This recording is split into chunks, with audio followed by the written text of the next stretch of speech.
I'm Cookie, and welcome to a brand new series called Draw and Insert Characters as Wolves. In this series, I'll be taking main characters from various media, like TV shows, movies, and video games, and turning them into wolves. While I draw them, I will talk about the design process and my opinion on the characters. For this first episode, I'll be drawing characters from Ni No Kuni, Wrath of the Red Witch. I played this game in a sequel last summer and had a blast. Now it's one of my favorite video games, and I highly recommend playing if you can. Before I get started, I'll be talking about things that are spoilers to the plot. So if you don't want to have a 15-year-old game spoiled, play the game, watch a playthrough, and then come back. Otherwise, feel free to keep watching. Without further ado, let's get started. First up is Ni No Kuni's protagonist, Oliver. With all of the designs I will be doing, I don't just want to take everything in the original design and put them on a wolf. Rather, I'm going to take a few aspects of each character, whether that be parts of their outfits, their hair, accessories, etc., and translate that into a wolf. Now with Oliver, there are quite a few accessories that comes with his design. He has his satchel, which carries his wizard's companion and his wand, as well as the iconic red cape. He has his satchel, which carries the wizard's companion and his wand, as well as his iconic red cape. I ultimately focused on his cape, mainly because it covers the rest of his body and it will be difficult to try to put the rest of the stuff that I mentioned. I could make him hold his cape, but I think the artwork is fine without it. Since I'm focusing on Oliver's cape, I drew him in a more dynamic pose to show it off, as well as show off Oliver's personality. He's ready for another adventure that probably relates to saving the world. Seriously, someone please give Oliver an award.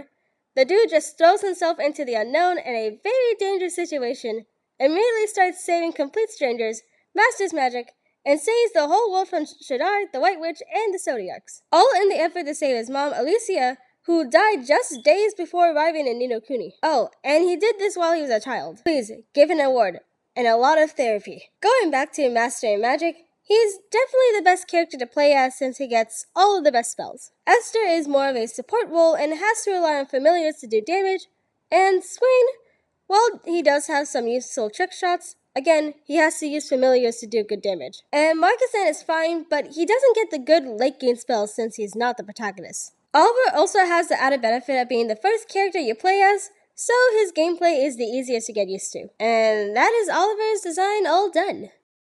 Next is Drippy, who is by far the hardest character to translate into a wolf. His design is fairly simple, until we get to his nose. The long nose with the lantern at the end of it is the most iconic part of the design, but trying to include it while still trying to make him look like a wolf was very challenging. I made several sketches in my notebook, putting him in different poses, changing the snout positions, and ultimately, I decided that the best thing I could do was put Drippy in a side profile and keep the shape of the nose as is with very minor tweaks. Mainly, I just elongated it, and it works surprisingly well. Out of all the characters I drew, he's definitely the closest to his original design, which makes sense as it's already very simple, and if I took away any aspect of it, the design would probably not look like him. So yeah, I broke the rule I made, but it had to be done for Drippy specifically. His design very much contrasts with his personality. He's a small little guy that's apparently a fairy, but he's super fiery and isn't afraid to speak his mind. I like how Drippy is both Oliver's guide to Ni No Kuni, giving it some helpful advice, and the comic relief. He gives some of the best one-liners and is the entry to one of the funniest side storylines with the fairy ground. I feel like we never see characters like Drippy. He's intelligent, but also a comedian. He has a bit of arrogance, but it's somehow endearing, and it doesn't get in the way of his loyalty to his friends, always providing his support for them. Also, I'm not sure if arrogance is the right word I'm looking for, but he does superiorly call himself Lord of the Fairies and sometimes the hero. But either way, Drippy is one of the most memorable parts of the game, and it will be completely different without him. And so, here's his finished look. Next up is Esther, the first playable companion. At first, I had no idea what I was going to do with her design. Esther doesn't have any standout accessories such as Oliver's cape, and her hair and outfit are a lot more complicated to translate into a wolf. Eventually, I did come up with the idea to draw her ponytail as the actual tail and keep the rest of the hair on her head. Also, I did decide on drawing her top since I felt like something was missing. As a result, Esther is the only character I drew that has a shirt. I was a bit concerned since I hadn't drawn a wolf with a shirt before, but it actually wasn't too bad. Lastly, I added the golden bands that she has to tie the whole look together. Overall, I think her design turned out pretty good. Not my personal favorite, but it's still good. As for my opinion on Esther, she's one of my favorite characters. Battle-wise, Though she's not the strongest attacker, her healing proved to be very valuable throughout the game. Though she couldn't really do damage, her familiars can. When I bought the game, it came in a voucher to get Griffey, which, side note, was a big surprise to me because unless I'm misunderstanding something, according to the wiki, it was a limited time offer that would have definitely had passed by the time I bought the game. But hey, I'm not complaining. Anyway, Griffey is not only very strong, but is extra good with Esther since she's good with handling bird-like familiars. I have done many battles where Esther gets the final blow with Griffey. I also like her as a character. She's very compassionate without being a pushover. Seriously, she isn't afraid to talk smack against anyone, especially if they do or say something insensitive. Her banter with Swain is also great, giving off that little sister and big brother vibe.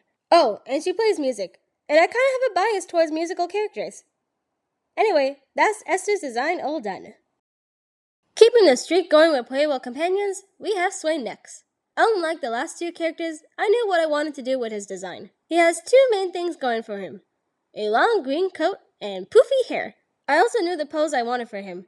He's got some sass, but his expression is a little more anxious since he's the cautious, more panicky one of the group.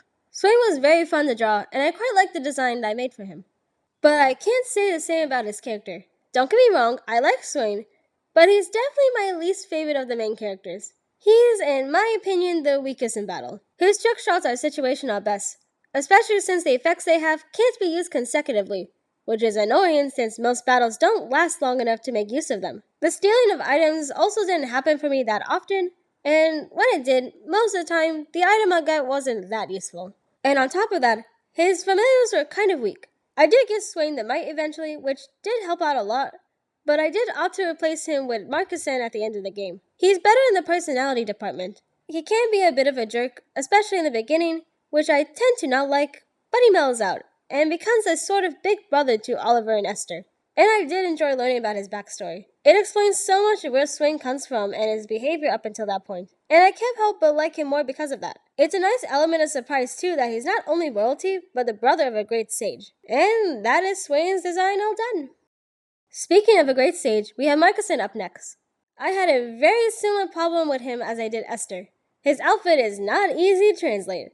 Because he's a prince, he has a more regal and complicated outfit compared to the rest of the characters, which makes sense, but it makes my job a lot harder. When looking at it, I knew I wanted to include Marcuson's purple coat thingy, I don't know what it's called, and the pixel clamp, brooch, whatever it is. But after looking at his design and my design, I realized that I didn't want to add anything else. My design is very simple, but I think it still reads as Marcuson. Instead, I paid closer attention to the smaller details in the wolf aspect. Mainly, I drew similar ears, eyebrows, nose shape, and build as I did for Swain, to subtly draw in the fact that they're brothers. Speaking of that, while they don't interact that much, we can see the dynamic in the backstory and that they were very close and cared about each other. Even after not seeing each other for years, they acted like no time has passed. Marcuson isn't around that much since he's introduced in the mid-game and doesn't become a playable character until after Shadar is defeated, but from what we see, he's a very good leader. As soon as I was able to play as him, I swapped Swain out of my party for him. I know some people refer to him as a worse Oliver since he doesn't get access to the really strong spells, but Oliver is the best character to play as, so having a second wizard isn't bad by any means. Also, it's nice to have a character that doesn't solely have to rely on familiars to do damage, especially because they tend to struggle in the late game in my opinion. In my experience, Marcuson fared a lot better in battle compared to Swain, so I'm happy with my decision. And so, that is Marcuson's design all done. Next up is the main antagonist, Shadar. Like Marcuson, Shadar's design is very complex, but unlike him, I couldn't so easily get rid of any aspect of it. Even if my design would still read as Shadar, it would feel like something was missing, so I ended up keeping a lot of the same.